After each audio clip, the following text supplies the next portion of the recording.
Good day and welcome to A Place Called Through. I'm your host, Patricia Goings. I am your life coach. I am also the author of Willpower, The Call to Rise Above. We're broadcasting live today from WYTV7 Community Broadcasters Network. And we're so honored to have as our guest as we continue in this segment on cancer, on talk about breast cancer. And we have with us a two-time survivor of breast cancer, Ms. Tamara Herring, and she's going to give you her testimony and her story momentarily. But let me tell you, the only reason why we can do this is through your donations. So we ask if you've already given, we just want to say thank you in advance. But we ask if you have not taken that time out, please do so at WYTV7.org. Help us to empower, encourage, and continue this very mission of hope so that we can continue sharing our stories globally. And so again, we want to welcome to A Place Called Through, Ms. Tamara Herring. Welcome to our show today. Thank you so much for having me. I'm so excited to share my testimony with you and your audience. Well, we are truly delighted to hear from you today. We know that you have a busy schedule as well. And we want to just, go through this as quickly so that you can get back to what you have to do on this busy day.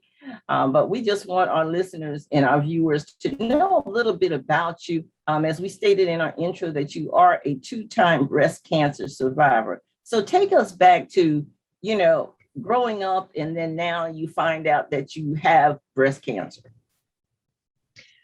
Well, I am a native of New York City. We moved to New Jersey right outside of New York in 1993. I finished my high school education in New Jersey, and I began my career in New Jersey as well. Well, my mom, her family is native of North Carolina, and she relocated to North Carolina in 2005. Well, I had every intention to follow her down there. So in 2009, my husband and I and our children had planned to move to North Carolina, to Charlotte specifically. And so much so that we sent our children ahead of us to start school. School in North Carolina starts school a little bit earlier than it does in New Jersey. It starts in August. So we sent our kids down for the summer, and we had planned my last day at work was in November, and we were going to move down after I finished up my job.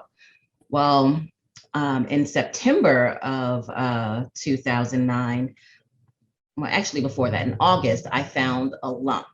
I often do breast exams, and I was only 31 at the time, but I often did breast exams because my grandmother had been diagnosed with breast cancer and had actually succumbed to it when I was 13 years old. So I always had done self-examinations. So upon self-examination, I found a small little abnormality that I hadn't felt previously. So I went to my doctor and I explained to him that I felt something that felt a little bit abnormal. And he thought that it would just some fluctuations with the breast tissue when you have your menstruation. So he said, if it's still there next month, come back. And so next month it was still there, and I went right back. And when I went back, he said, all right, well, let's, do some testing. So he sent me for a mammogram and also for a sonogram. And all throughout my testing, everyone was just saying that, this couldn't possibly be cancer just because you're so young. It's probably just a cyst or something along those lines. So I was scheduled for a biopsy, and I met the surgeon, and the surgeon asked me if I wanted to have a needle biopsy or a surgical biopsy. And I'm all about efficiency. So I thought, well, if we're going to have to eventually remove whatever it is, let's just do a surgical biopsy and take it out and see what it is. So that's what we scheduled. And on the day of my biopsy, it was just really amazing because I had a nurse who, before I went into my surgery, she asked if she could pray for me. And I said, absolutely. So she said a small little prayer with me, and then I went into my surgery. Well, after surgery, the nurse came in and she said, the doctor wants to see you, so we want you to stay a little while. And I was ecstatic because normally after you have anesthesia, they force you up and get you out of there. And I was happy that I could rest a little bit longer. And my surgeon finally came in and she told me that she sent down the sample to have it tested to pathology, and it actually came back cancerous. So right then and there, when she was, doing my biopsy, she gave me clean margins. So she basically performed a lumpectomy and told me that I would need to go and see a oncologist. Well, at that point, I was really surprised, but I was happy that whatever was inside of me had been removed. And I started my journey of finding an oncologist and scheduling my treatment plan. Well, I met an amazing oncologist at Steeplechase Cancer Center, which is in Somerville, New Jersey. And she was an amazing woman, very knowledgeable. And it was just, God is just so good because he puts all the right people in your path. So it turns out that I was stage 2B and that I would need to have chemotherapy. I was afraid of it, but, I was also just convinced that I would do whatever I needed to do to ensure that I was healthy. My children at this point, I had a 7-year-old and a 14-year-old. And as much as I love my husband and my mom, there was no way that I could leave my mom and my husband to raise my children.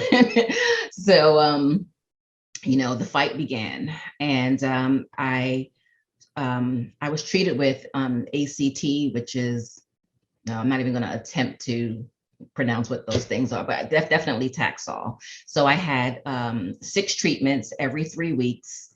And then when my treatments were completed, I had radiation.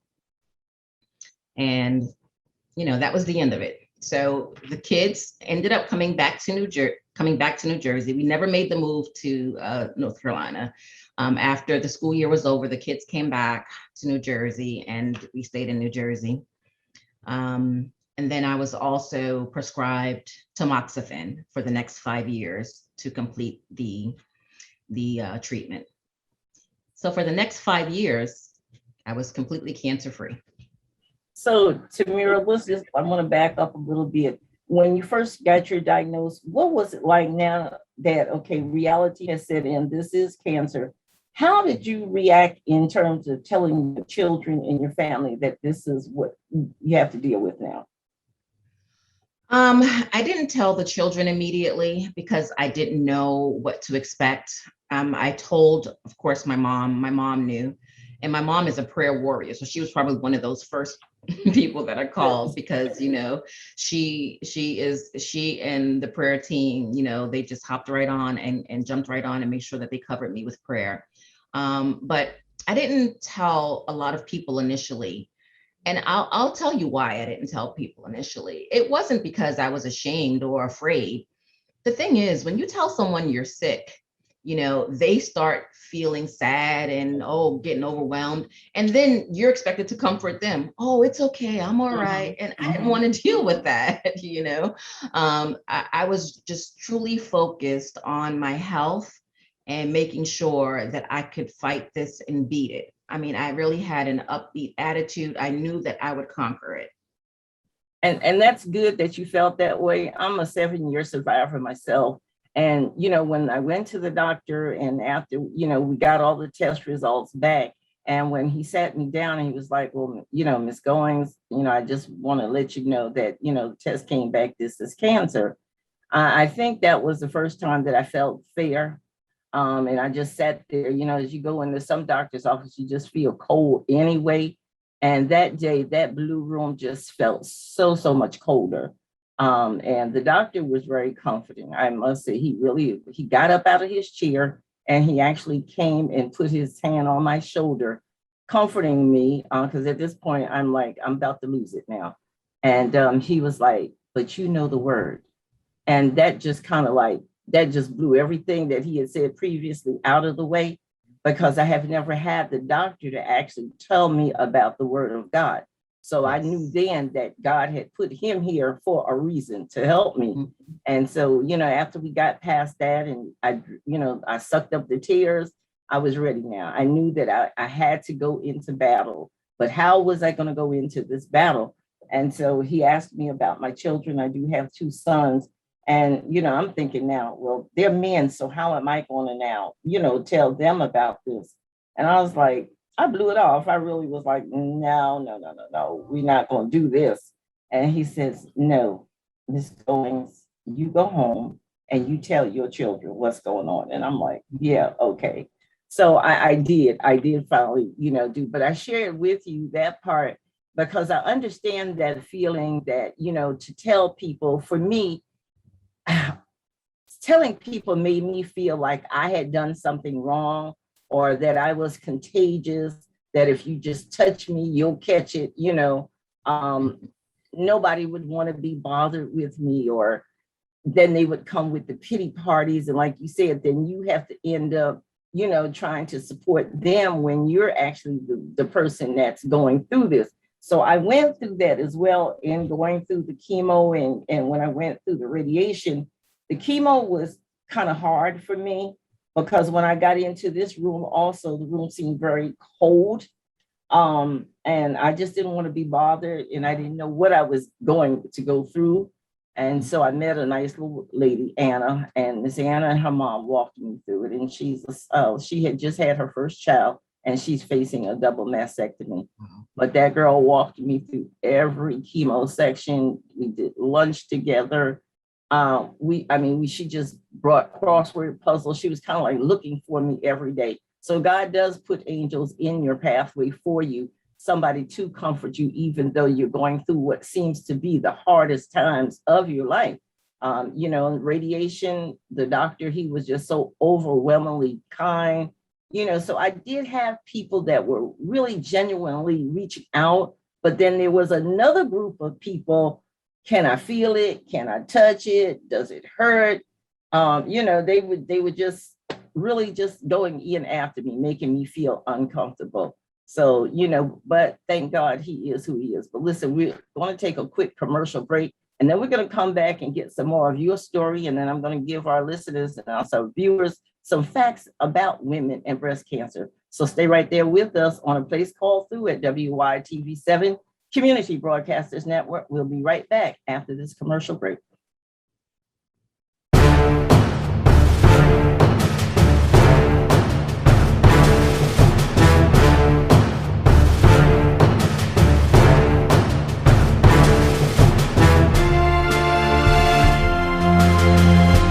Welcome back to A Place Called Through. I am your host, Patricia Wade Goings, and we're broadcasting from WYTV7 Community Broadcasters Network.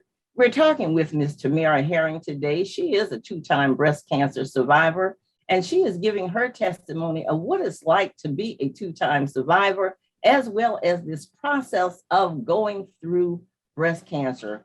All of us go through breast cancer from one way to the other. For you, it may be this way, and for me, it may have been another way. But, the greatest thing is survivorship, and that's what we're celebrating, survivorship. And even those that did not survive it, we still have to recognize the fight and the battle that they went through. So, Ms. Herring, we're going to continue on for the last part of our interview with you today. You've gotten through this first diagnosis, and now you're trying to live your life, you're trying to pick up the pieces, and you're hopeful, to move on from this. And now tell us where you are from that point. Sure. So, we've recovered and we're in remission, and almost 5 years to the day, my husband and I decide to move to South Carolina.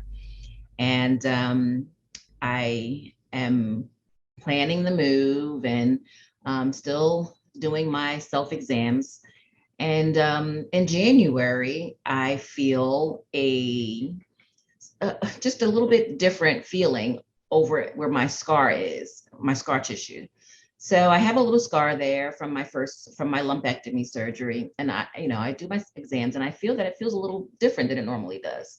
So I call the doctor up and I say, hey, I feel this thing and it feels a little weird. So he was just like, oh, it's probably just some scar tissue, come on and we'll send you to have some testing done. I had my mammogram. So this is in the beginning of the year, so early 2015. And I had my mammogram in August of 2014. Mammogram comes back fine, nothing abnormal about it at all.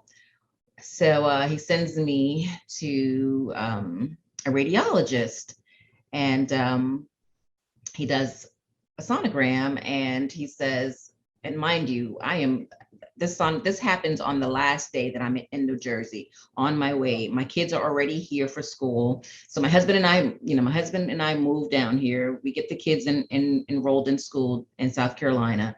But for my job, I give them 3 weeks. So we move down and then I go back and I stay in New Jersey for an additional 2 weeks. Well, before I leave on my last day in New Jersey, I have this test done. And the radiologist says, when you get where you're going, you need to have a biopsy done. And it just crushed my entire world because, here I am thinking, I'm going to start my life over, and I can't, why is this happening to me? Every time I try to leave New Jersey, this cancer thing comes back. Well, it's too late because my husband and my children are already in South Carolina. So we're going. And so I come to South Carolina, and thank goodness that I have an amazing benefits plan with my previous job, because I was able to purchase a plan in South Carolina with the amount of money that I was able to put into my HSA. But I get here and I don't know anything. In New Jersey, I have an amazing team. I don't know anyone in South Carolina. But God. So I finally am able, I have a good friend who's native to South Carolina. He's from Orangeburg. And I call him and I said, I need care. I need to know what to do, where to go. And he says, you need to get yourself to MUSC. So I go in order for me to get a biopsy done here, I had to go through the whole process of going to see a gynecologist first, who can then give me a referral. And so I finally get an appointment, and it's not until April that I get this appointment. And mind you, I moved in February. So in April, I go to the gynecologist office right here in Bluffton, and I explained to him the whole ordeal, and he immediately says, okay, you don't belong here. We've wasted enough time. There is a new breast surgeon right downstairs in our very building, and we're going to send you down there right now. We are not charging you for this visit. Go see her. So I went downstairs and they scheduled an appointment for me, and I was in that office within a few days. And following that, they had scheduled all the testing. This time I did have a needle biopsy and it came back that it was cancer. And because this surgeon who had just moved to Bluffton was from Charleston, she was still affiliated with MUSC. So I was able to have my surgery in MUSC. And at this point, I just decided that these breasts were trying to kill me. I don't need them. Get rid of them. So I decided to have a double mastectomy, a bilateral mastectomy. And I had all of my surgeries in Charleston, both my mastectomy. And when I had the mastectomy, I opted for immediate reconstruction. So I had the spacers put in underneath your muscles to provide you with enough space to put in an implant. But I had all of my chemotherapy here in Beaufort Memorial Hospital, and I had an amazing oncologist who was also studied at MUSC and lived here in the Low Country. So I just had an amazing team, and I had, thank goodness that when we moved here, my in-laws were here. So I had my aunt, my mother-in-law, my husband was working, of course, trying to support us. So he wasn't able to always go with me to my appointments, but I had an amazing support team of women that were able to help me. And there was also this one woman, she was just amazing, like all the nurses and women there at the infusion center were amazing. But it was this one woman who was just an amazing resource. We were strapped for cash because we're a two-income household, and she was able to provide tons of resources for me to be able to obtain gas cards to commute back and forth to all of my appointments. No, her name was Jennifer. Everyone called her JC because there were several Jennifers there, but her name was JC. And she was so amazing. She was always there to listen whenever I had a concern, and she would always just be there from both myself and my family. And I also began to go to support meetings. Those support meetings were so essential to my mental health, and again, I never thought for a moment that I would succumb to breast cancer. This time, however, it was stage 1. And, I was hopeful that I didn't have to do chemo, but they had to do it again anyway. So, but, I'm just so grateful that in both my experiences, I had an amazing team of people who were super supportive, and my family as well. My children, this time, they knew immediately because I lived with them. And, I think because I was so optimistic, they didn't have a lot of fear or doubt about mom's prognosis. They, of course, saw me lose my hair and feel sick, especially, that first week after chemo, you feel just really sick and weak. But, I'm just grateful for the amazing team. So at 31, I was diagnosed initially. And then at 37, I'm having to go through it all over again. And I'm just also grateful that at 44, I'll be 44 in 3 days, and I am in remission again. Thank God for that. Thank God. Yes. We do know that, going through breast cancer, it is a horrendous process, and I was looking at some stats the other day, and it's just alarming to know that 1 in 8 women in the United States will develop breast cancer in their lifetime. It also went on to say that in 2021, there is an estimated 281,550 new cases of invasive breast cancer will be diagnosed in women in the United States, as well as 49,290 new cases of non-invasive breast cancer. Something has to be done. 63% of breast cancer cases are diagnosed at localized stages.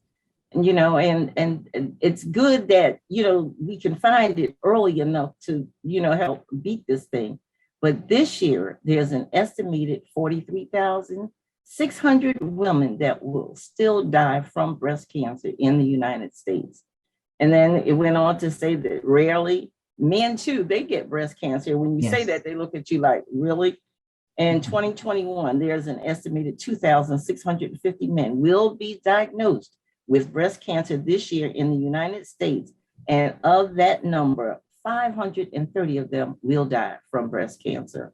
Another alarming fact, and they're saying here that there are over 3.8 million breast cancer survivors in the United States. On an average, every 2 minutes, a woman is diagnosed with breast cancer in the United States. Those numbers are really, really rising very rapidly. And, you talked about having a support system, as a survivor as well. A support system is really essential.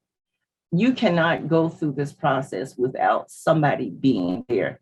Be it your nurse, your doctor. See, I was very resistant to the nurses, all of the techs. I just didn't want anybody. I remember one of the techs who became my best friend. When I went in for my first chemo treatment, she was like, Miss Pat, I heard her, but I didn't hear her. I had done blocked her out. And she just came and she just kept calling me. And she said, is there something on this television you want to see? Because I had such a dead stare. She was trying to get my attention. And by this point, I'm like, now look, in my mind, you need to leave me alone, back up, because I just didn't know how to take any of this. But as the days went on, they were so caring about, going through this treatment. And you do find that, yes, if you let people in, there are some that really will support you and help you get through this battle. Excuse me, it is a battle. It's alarming to know that people in the United States, women and men, are constantly being diagnosed. So the question to our listeners and our viewers, what are we going to do to help this fight? Like many other illnesses, we have to fight, we have to stand together. For information, really, we want to encourage you, please get those mammograms, do those self-breast exams, do something to help yourself. Also, you can Google it. The American Cancer Society, cancer.org, gives you all the information you want about survivorship. It tells you what to expect, what some of the symptoms are. But I want to really just thank you, Ms. Herring, for taking this time out. We're about to wrap up, but I want you to give that final word of encouragement to our listeners and our viewers. And we stated before, if you have any information about yourself and they want to reach out to you, please share that information with us at this time. Sure. I would like to say, become familiar with your body. Do your self exams, and even if you don't know how to do it, you can go online and find that information, but just become very familiar with your body so that when something changes, you are aware. I was 31 years old when I was first diagnosed, so I didn't have a mammogram. It was too soon to have a mammogram. But I was familiar enough with my body to know that something was off. And you also have to be your own advocate. Sometimes doctors will put you off, but you know your body best. So please advocate for yourself. And if someone doesn't want to take you seriously, find another doctor.